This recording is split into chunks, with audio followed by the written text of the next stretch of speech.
Lezi indaba zehora lesikhombisa sikwethulela zona bukhoma komkhulu le-SABC e-Auckland Park eGoli.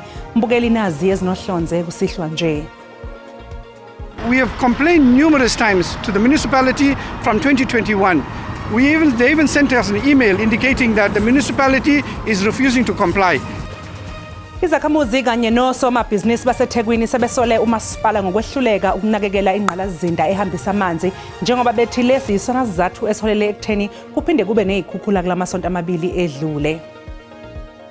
There are 4 dockets that have been opened by different people, maybe from different political parties. Uphiko lwama-Hawks seliqinisekisile ukuthi selivule amadokodo amane okuvukela umbuso amayelana nokusabalalisa imininingwane engelona iqiniso ngomthetho wokubuyiselwa komhlaba wakuleli kwelaseMelika. The picket lines dictate that we actually march against Joburg Water today. Malungu e-EFF amashele emahhovisi esikhungo esihlinzeka ngamanzi eGoli iJoburg Water namhlanje nekhala ngokuthi umkhandlu udolobha iGoli uphethe budedengu umsebenzi wokuhlinzeka izakhamuzi zawo ngamanzi. Mbukeli sikubingelele sikwamukele indabeni zakusihlwa igama lami noXolo Mamtshali bokwamwala sibonga ukuthi uhlanganyele kanye nathi ake sibheke ke esihamba nazo namhlanje.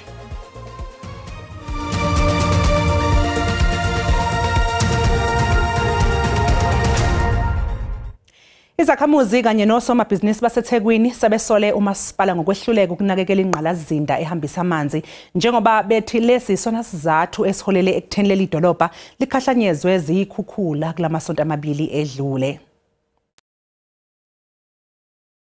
Imisebenzi yokukhuculula iyaqhubeka kwezinye izingxenye zedolobha kulandela izimvula ezinamandla kuleli isonto. Imigwaqo eminingi enkabeni yeTheku nasezindaweni ezakhelene nalo ibigcwele amanzi ngesonto okuphoqe ukuthi amabhizinisi amaningi avale ngalolu suku. Basabise ngokuthathela umasipala izinyathelo zomthetho abahlali abanganeme kuQuarry Road eSpringfield eThekwini. Basola ukuthi ukwanda kwezikhukhula endaweni kudalwa ukungalungiswa kwemisele yamanzi emvula umasipala. We have complained numerous times to the municipality from 2021. They even sent us an email indicating that the municipality is refusing to comply. They're going to open a criminal case. From 2021, they have done nothing about it. Every time there's rain here, we are getting flooded. Eziphendulela kulezi zinsolo, umasipala uthi lolu hlelo olukhona manje bengadalelwanga ukubhekana nezikhukhula eseziba khona njalo, kodwa bamatasa nokubhekana nalezi zinselelo. Sibone le situation sikhuphuka lesimo sithola imvula ongayilindela in 1 to 20 or 1 to 40 years. Lokho kukhombisa kona ukushintsha kwesimo nokuguquka kwesimo sezulu lapha eThekwini osekwenza ukuthi njalo simane kufika le mvula kufanele sigijime susihlenga abantu abasendaweni esesimeni esingesihle kahle. Iziphathimandla zithi amathimba asahlola izinga lomonakalo wakamumva wezikhukhula. Kulindele ukuthi umnyango kazwelonke ozokuhlaliswa kwabantu uhambele izindawo ezilinyazwe izikhukhula ngolesibili. Ngingononhlakanipho Magwaza ezindabeni ze-SABC eThekwini. Uphiko lwama-Hawks seliqinisekisile ukuthi kuvulwe amacala amane okuvukela umbuso kulandela insolo zokusatshalaliswa kwemininingwane edukisayo eMelika malungana nomthetho wokubuyiselwa komhlaba kuleli. Amaqembu ezombusazwe okuhlanganisa kuwo neqembu umkhonto wesizwe bafake ikhalo kulandela insolo zokuthi umengameli waseMelika uDonald Trump wadukiswa ngodaba lomhlaba.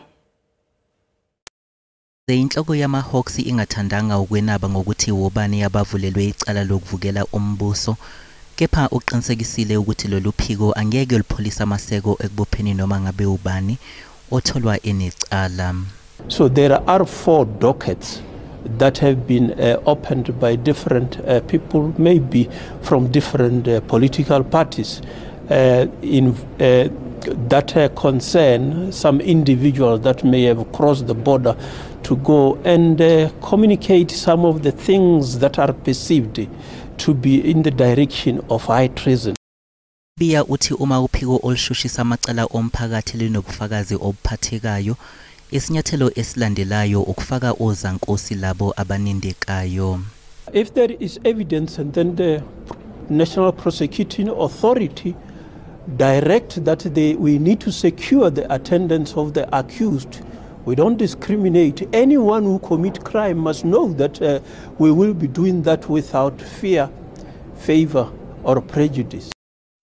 Ngesikhathi kuvulwa ngokusemthethweni ingqungquthela yezinsuku ezinhlanu okuhloswe ngayo ukuqinisa amasu wokulwa nobugebengu. Coming in of drugs into the country is one greatest problem.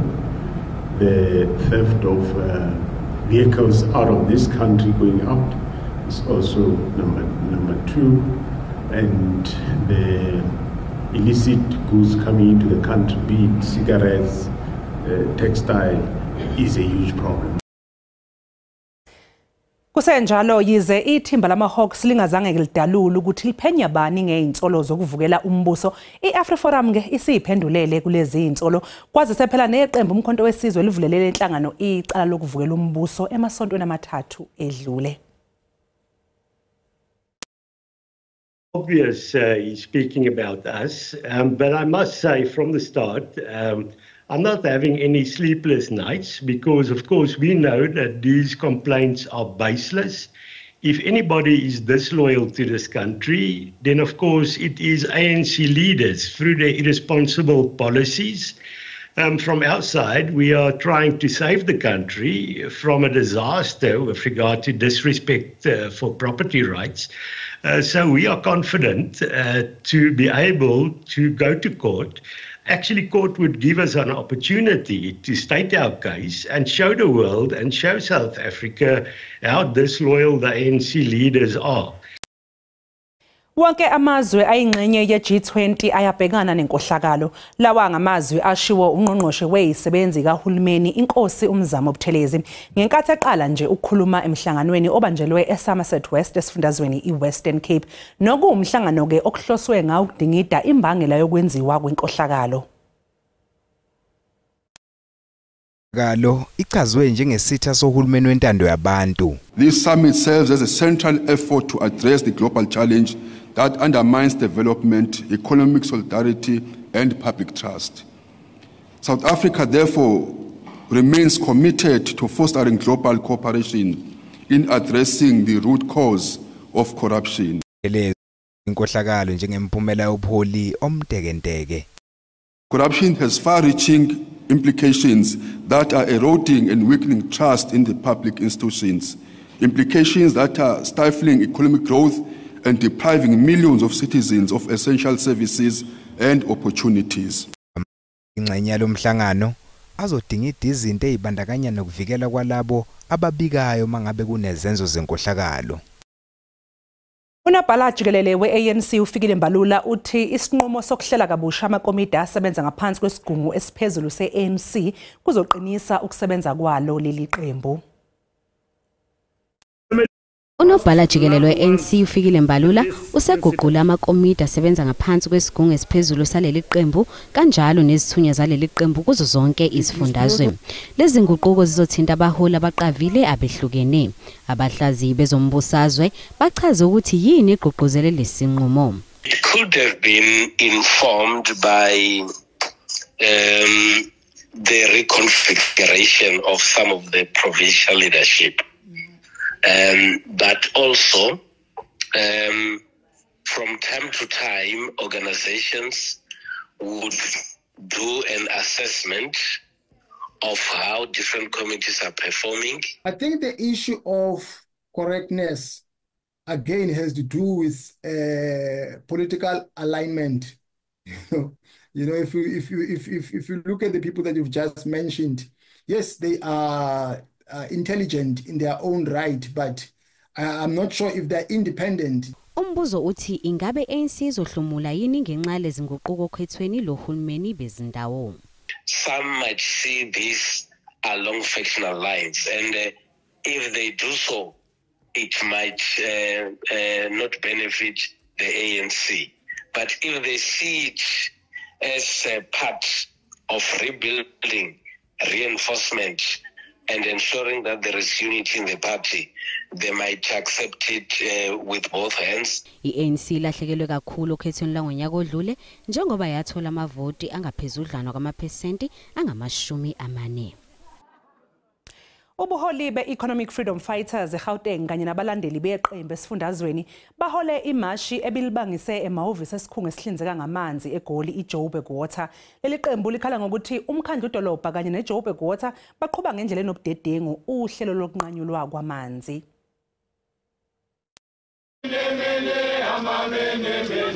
Lamalungu e-EFF eGauteng adela imvula ngenhloso yokwedlulisa izikhalo zawo kwabeJohannesburg Water abakhala ngokuthi yehluleka ukulawula ngendlela udaba lwamanzi njengoba bethi kwezinye zeyingxenye eGoli sekuphele isikhathi eside ezingenawo amanzi selokhu lenkampani yaqalisha ngohlelo lokunqanyulwa kwawo.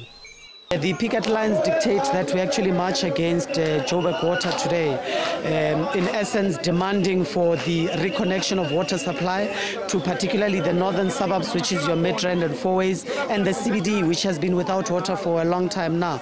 But also the implementation of an unconstitutional policy by Joburg Water in itself, working hand in hand, obviously, with the city of Johannesburg, which is outside of actually restricting water supply to clients that they deem owe them for the services that they've provided. They're actually removing water meters and therefore creating no access to water supply within those communities and households. And that's an unconstitutional act which is in direct violation of the human rights. I-EFF ifuna izikhulu zeJohannesburg Water zibanike izimpendulo ezizobagculisa ngokuthi udaba lwamanzi eGoli zizolixazulula kanjani ngokusheshsha. We're calling on the Mukwebo, which is the CEO, to actually accept our memorandum and give us a tangible program of action in terms of how they are going to stop the interruption of water supply by ensuring that actually our reservoirs are filled up with water to be above 50%. Mbukeli njengamanje ke sathi iqhu ngapha ngaseyitolo kanti uma ngabe sibuya sokuphathela udaba oluthi the state has obtained the DNA results. And those results exclude the accused as the father of the said child. Icala elibhekene nomlisa oneminyaka engama-29 lokukhulelisa intombazane engaphansi kweminyaka salibhekene neyinkinga ngemva kokuthi ulibofuzo oluveza ukuthi akayena uyise wosana olwabelethwa nguKhisimusi.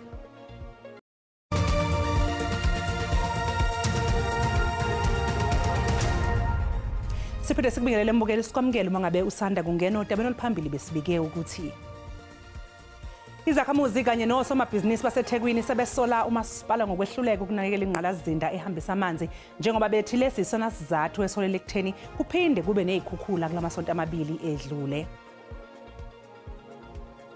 Mbukela sikukhumbuzeke ukuthi lezi indaba ziyatholakala ku-YouTube naku-SABC Plus. Ngena kuze uyicinge ngamagama athi SABC izindaba nakanjani uzoyithola ngobunjalo bazo. Iphathimandla zilandele umkhondo wesinye seyisulu ezashawa endaweni yokucima ukoma iZanzu nokusho ukuthi ke isibalo sazo izisulu sezizonke ziyisikhombisa. Lokhu kuvela enkantolo yeMantshi ePitoli namhlanje ngenkathi evele kafushane umsolwa obhekene lamacala abandakanyane lokushaya. Umbuso ucela ukuthi lihlehliswe icala emva kokuthi kuphumela obala esinye isisulu izolo. Okhulumela iqembu umkhonto wesizwe eGauteng ubafana Mahlabi unxuse ezinye izisulu ukuba iphumele obala. We actually want to encourage more of them to come out to state their case because we believe that this is not an isolated case, it's actually widespread. And our challenge is that as a country we cannot allow our government to expose our people the way they do. Precisely because this is a product of the porous borders. You know, if government was doing much to make sure that they close borders and make sure that whoever that is here legally, we wouldn't have been in these spaces, especially for our young people to be humiliated in the manner that have been humiliated in their own country. Mahlabu uphinde wanxusa ukuba nabanye bekhalelwa amasongo kaSigonyela okubalwa kubo nabaphathi balendawo. We'll follow it up. We also encourage the media and the police to further investigate, to open up the net because we believe this matter is widespread. Leli cala lizobuyela enkantolo mhla zingama-29 kwephezulu nalapho umsolwa azobefaka khona isicelo sebheyili. Umbuso uqinisekise ukuthi uzosiphikisa leso sicelo. Sekuvele okusha ngecala lowesilisa esishiho eLimpopo obhekene nezinsolo zecala lokulalana nentombazane sencane ngokweminyaka yazi yathola umntwana. Ngokwemphumela ke yakamuva yolibofuzo sekutholakala ukuthi umsolo neminyaka engama-29 yobudala akuyena owakhulelisa intombazanyana eneminyaka eyi-13. Udaba belalelwe enkantolo yeMantshi esishiho namhlanje. Olibofuzo ehlonza ukuthi umsolwa kuyena uyise wosana olubelethwe intombazanyana eneminyaka eyi13 yobudala ngemva kokhisimuzi unyaka ophelile kubuka sengathi izoguqula okuningi ngecala. Umsolwa ugunyazwe ibhayili emva kokuvunwa imphumela yolibofuzo. The state has obtained the DNA results, and those results accused as the father of the said child. So this matter has been postponed 5th of May 2025 for DPP directives. I won't be able to say what's going to happen in the next appearance. However, we are still having the charge of statutory rape.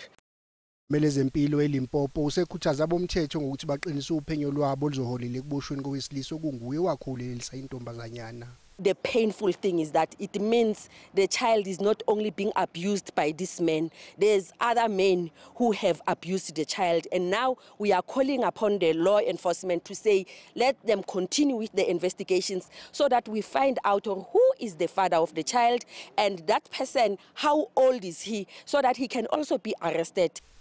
I-NPA iqaqule ukuthi okwamanje abukho ubufakazi obuqinile obeyamanisa umsolwa necala. Udaba luzobuyela enkantolo esisheho ezinyangeni ezintathu mhla zi-5 kuNhlaba. I-Eskom ithi sekugwemeke ukubuya kohlelo lokucisha ngogesi ngemva kokuthi iziko laseKuberg selikulungela ukuxhunywa emandleni ogesi kazwelonke kulandela ukuphazamiseka ngempelasonto. I-Eskom ithi isiphehlimandla saseKuberg kuphoqeleke ukuthi sivalwe ngemuva kokuphazamiseka obengalindelekile kodwa lokhu zange kuholele ekutheni iqaliswe ngohlelo lokucisha ugesi.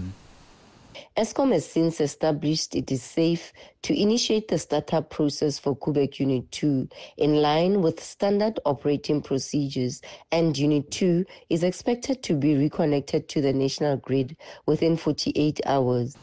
Ungoti wezamandla uthi noma yikuphi ukuphazamiseka okwenzeka i-Eskom kungase kubeke izwe engcupheni yokubuyiswa kohlelo lokucisha ugesi. The loss of 900 megawatts out of the blue unexpectedly, brings us closer to the edge. Of course, you don't want to go into load shedding until it's actually necessary because there's a cost to the economy of load shedding. I-Eskom inethemba lokuthi kuzoshaya isikhathi sesidlo sasemini kusasa lesiteshi sesisebenza ngokugcwele.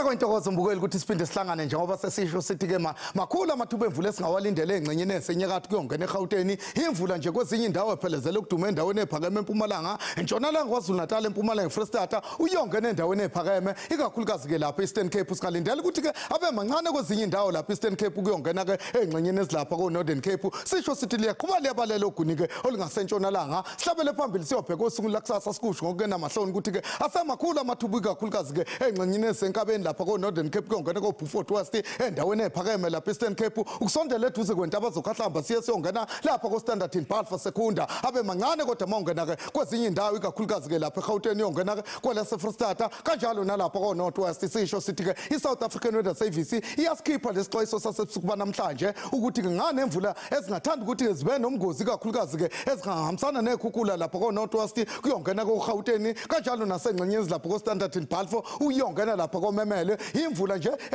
isixwayiso isilapha kusigaba sesibili sisho sithi-ke osukwini lakusasa siyasho sithi-ke sikhona isigaba sesibili semvula ephelezele ukuduma ko-Beaufort West endaweni ephakeme lapha Eastern Cape kuyosondela eduze kwentaba zokhahlamba kanjalo nalapha komkhondo uyongena ko-Emelo kanti-ke masihlabela phambili siyobheka amazinga aphansi okanye aphezulu kusasa singasho sithi-ke nje lingakhipha umkhovetsheni ikakhulukazi emini kusasa lapho kwaphindini yongena ko-Calvin kanjalo nakovustile ko-Beaufort West siyongena Eastern Cape lezi imvula ephelezele ukuduma lokushisa ngathanda ukuncedisa siyongena ikakhulukazi lapho KwaZulu-Natal kushise lapho komhlaba uyalingana ngasenyakatho ngale kwaloko lifudumale ngamandla ongena eFreystata eGauteng lithanda ukufudumala futhi mawungena koMbombela kanjalo nako-Emelo lithi kushisa kancane mawungena-ke ikakhulukazi koMessina ngivumele mbukeli ngisho ngithi-ke ngiyayithatha indawo ube nobusuku obuhle.